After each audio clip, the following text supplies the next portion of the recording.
Renungan Harian 30 Oktober dari buku This Day in Baptist History 2 dengan judul Keseimbangan, Buku, dan Keberanian.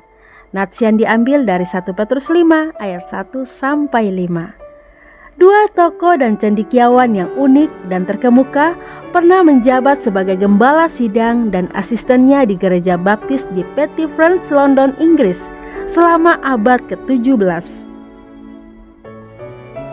Meskipun kedua pria tersebut layak untuk kita pertimbangkan, kita hanya tahu sedikit tentang keduanya. Orang-orang tersebut adalah Reverend Nehemiah Cox yang meninggal pada tahun 1688 dan Reverend William Collins yang berpulang pada tanggal 30 Oktober 1702. Nehemiah Cox disebut-sebut sebagai seorang hamba Tuhan yang sangat baik, terpelajar, dan bijaksana. Reverend Cox adalah penduduk asli Bedford, Inggris, dan diterima menjadi anggota gereja baptis di sana pada tanggal 14 Juni 1669, sementara John Bunyan adalah salah satu pengkhotbahnya, tetapi 2 tahun sebelum Bunyan menjadi gembala sidang. Dipercayai dengan kuat bahwa Tuan Cox dibaptis oleh John Bunyan. Pada bulan April 1673, Reverend Cox dipanggil ke jabatan pengembalaan oleh jemaat baptis di Hitchin, dekat Bedford, Inggris. Namun dia menolak tawaran tersebut. Salah satu catatan menyatakan bahwa Reverend Cox juga dipenjarakan di penjara Bedford karena memberitakan Injil. Setelah penahanan itu, dia menetap sebagai gembala sidang di gereja baptis di Kernfried di Bedfordshire, dan kemudian pada tahun 1675 dia bergabung dengan Reverend William Collins melayani sebagai asisten gembala di gereja baptis Petty France, London. Reverend Nehemiah Cox paling dikenang karena kecerdasannya dalam sebuah kasus pengadilan. Ketika mengajukan pembelaannya sendiri, Reverend Cox menyampaikan pendapatnya dalam bahasa Yunani dan kemudian dalam bahasa Ibrani, dengan menyatakan bahwa dia mempunyai hak untuk menggunakan bahasa apapun yang dia pilih. Hakim menolak kasus tersebut dengan mengatakan, "Nah, sang Cordwainer, pembuat sepatu, telah memprovokasi kita semua, tuan-tuan." Reverend William Collins adalah gembala senior di gereja Petty France, dan kita diberitahu bahwa dia mengejar studi akademiknya di Italia dan Prancis sebelum kembali ke Inggris untuk belajar teologi. Selama masa studinya, Tuan Collins menganut prinsip-prinsip baptis, dan meskipun ditawarkan mimbar di gereja Inggris, dia dengan ramah menolaknya. Setelah menyelesaikan studinya, dia mulai mencari pikiran Kristus mengenai di mana dia harus mengabdi. Dia telah berkhotbah di gereja-gereja baptis setempat, tetapi memasuki masa doa dan puasa agar kehendak Tuhan menjadi jelas. Pada suatu hari kesempatan, Tuan Collins menghabiskan hari itu sendirian di hadirat Tuhan dalam doa. Malam itu juga, dia menerima surat undangan dari gereja baptis di Petty France di London. Percaya bahwa ini pastilah tangan Tuhan. Tuan Collins setuju untuk mengunjungi jemaat tersebut. Kunjungan itu diakhiri dengan panggilan suara bulat, dan hasilnya adalah pernikahan yang bahagia antara gembala dan jemaat. Reverend Collins adalah orang yang berbakat dan akan mudah untuk berkhotbah dari simpanan pengetahuan teologi yang dia miliki. Namun, dia mau melayani Tuhan dengan apa yang tidak memerlukan biaya apapun. Ia sangat teliti dalam persiapannya, dan ia mengambil banyak kebenaran rohani tentang pembenaran, pengudusan, dan kebenaran yang diperhitungkan agar ia dapat memberi makan umatnya dengan baik dari kitab suci. Semua persiapannya untuk berkhotbah dilakukan dalam bahasa asli Alkitab saat ia berusaha memastikan secara akurat firman Tuhan untuk umatnya.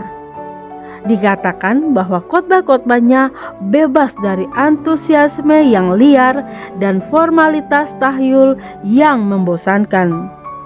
Kehidupannya sedemikian rupa sehingga di ranjang kematiannya, seorang gembala yang berkunjung berkata kepadanya, "Tuan, saya harap Anda tidak takut mati." Dia menjawab dengan pikiran yang sangat jernih dan wajah yang ceria, "Saya bersyukur kepada Tuhan, saya tidak takut mati selama 40 tahun ini." Saya telah menggunakan kedua orang ini untuk mengilustrasikan beberapa fakta. Pertama, meskipun banyak pengkhotbah baptis di masa lalu tidak mendapatkan manfaat dari pendidikan yang luas, masih banyak orang yang cukup fasih berbahasa Ibrani dan Yunani dan dapat membela kekerasan baptis tanpa perlu malu sama sekali. Tentu saja, mereka bukanlah mayoritas di kalangan pengkhotbah baptis. Namun, jumlah orang-orang seperti itu cukup untuk menjamin tanggapan yang dapat dipercaya kepada para pedobaptis. Kedua, pernyataan penulis biografi mengenai keseimbangan Reverend Collins dalam tidak jatuh pada antusiasme yang berlebihan atau formalitas yang membosankan adalah hal yang penting. Gereja-gereja baptis fundamentalis saat ini berhasil melayani Tuhan tanpa fanatisme bodoh ataupun formalisme yang dingin dan ekstrim. Akhirnya, meskipun William Collins dan Nehemiah Cox ditampilkan sebagai rekan gembala, jelas bahwa yang satu adalah gembala yang senior, sementara yang lain adalah asistennya. Meskipun banyak pelajar zaman modern yang menuntut suatu gereja mempunyai banyak penatua, pasti ada pemimpin yang tunggal. Kalau tidak, maka kekacauan akan berkuasa. Izinkan saya meminta doa hari ini bagi gembala atas kawanan domba tempat Anda berada. Tuhan mengaruniai hamba-hambanya sebagai pilihannya dan menempatkan mereka di tempat yang Dia kehendaki. Seorang pernah berkata, gereja naik dan turun tergantung pada kepemimpinan. Berikan semangat kepada hamba Tuhan yang melayani jemaat Anda dan beritahu dia bahwa Anda menghargainya. Renungan tambahan dari Dr. Suhento Liau.